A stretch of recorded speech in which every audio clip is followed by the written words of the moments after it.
Hello everyone. Today we talk about a common idea in calculus. We always hear this.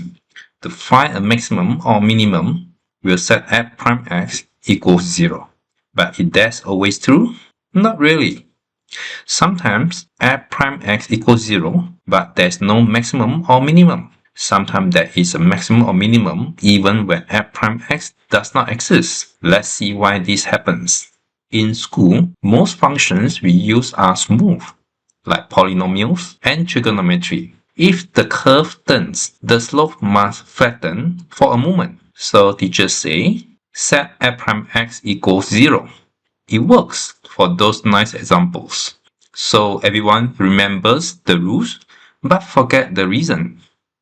Let's take fx equals to x power 3. Then f prime x equals 3x squared. At x equals 0, f prime 0 equals 0. Look like a maximum or minimum? No. The graph keeps increasing on both sides.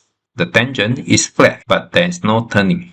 So f prime x equals 0 does not guarantee an extremum.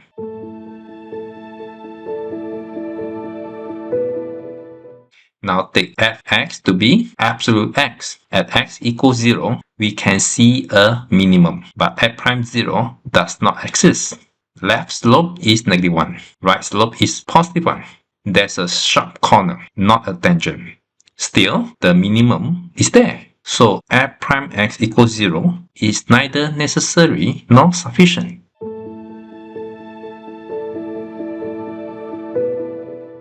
A maximum or minimum happens when the function changes direction from increasing to decreasing or the reverse.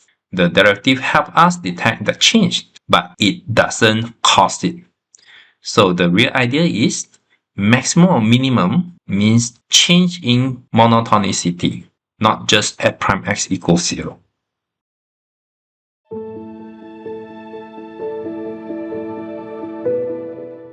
And now same issue with inflection points. We often hear an inflection occurs when f double prime equals 0, but that's not always true.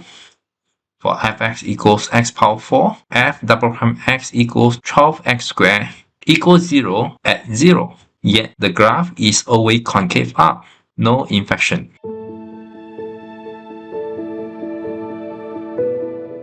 For fx equals x to the power 1 over 3, concavity change at 0, but f double prime x does not exist.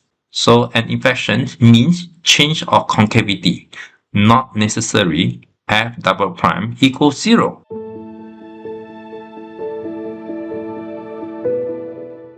So remember, f prime 0 or f double prime 0 are methods, not definitions. Extremum happens when direction change. Inflection happens when curvatures change.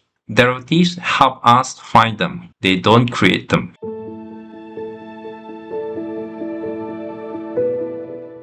That's all for today. Hope you enjoyed it. See you again next time. Bye bye.